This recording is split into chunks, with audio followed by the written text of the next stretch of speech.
അങ്ങനെ ഗോവയിൽ നിന്ന് ട്രെയിൻ കയറി. ജനറൽ കമ്പാർട്ട്മെന്റിലാണ് ടിക്കറ്റ് എടുത്തത്. ഇരിക്കാനുള്ള സീറ്റ് മാത്രമേ ഉള്ളൂ, കിടക്കാനുള്ള സീറ്റൊന്നുമില്ല. വൃത്തി പിന്നെ പറയേണ്ട ആവശ്യമില്ല, ഒട്ടുമില്ല. അങ്ങനെ രാത്രി ഇരുന്ന് ഒരു സിനിമ കണ്ട്. എന്റെ മോനെ, സീന് പടം. ഒരു ഭ്രാന്തില്ലാത്ത മനുഷ്യനെ എങ്ങനെ ഭ്രാന്തനാക്കാം? സമൂഹവും മതവും ആചാരവും ഒരു മനുഷ്യനെ എത്രമാത്രം ഇൻഫ്ലുവൻസ് ചെയ്യുന്നു എന്ന് കാണിക്കുന്ന ഒരു സിനിമ. 1987 മമ്മൂട്ടി നായകനായി എത്തിയ തനി ആവർത്തനം.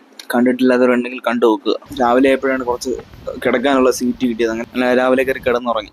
അങ്ങനെ കുറെ കഴിഞ്ഞപ്പോൾ കൊല്ലം എത്തി. എന്നിട്ട് അവിടെ നിന്ന് കൊല്ലത്തിറങ്ങി. കൊല്ലത്തിൽ നിന്ന് ഞാൻ അടുത്ത ട്രെയിൻ പിടിച്ച് വർക്കല പോയി.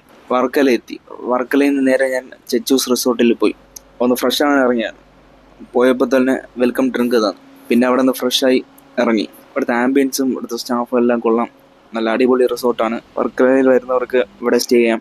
ഫ്രഷായി ഇറങ്ങി നേരെ അവിടെ നിന്ന് ക്ലിഫിൽ പോയി അവിടെ നിന്ന് ചുറ്റിക്കിറങ്ങി ഫുഡ് കഴിക്കാനായിട്ട് ക്ലിഫിലുള്ള ഹിൽവ്യൂ ഹോട്ടലിൽ കയറി. അവിടെ നല്ല ഫുഡ് കഴിച്ച അവസാനം മെനു കാർഡിൽ നോക്കിയപ്പോൾ ഒരു വ്യത്യസ്തമായ ഒരു പേര് കണ്ടു. മോച്ച ലാറ്റ ഫ്രാപ്പച്ചിനോ എന്നായിരുന്നു അതിന്റെ പേര്. 250 രൂപയാണ് അതിന്റെ വില. ശരിക്കും അതിന്റെ ടേസ്റ്റ് എന്ന് പറഞ്ഞാൽ കോഫിയിൽ ഐസ് ഇട്ട് കുടിച്ചാൽ എങ്ങനെ ഇരിക്കും, അതേ ടേസ്റ്റ് തന്നെ.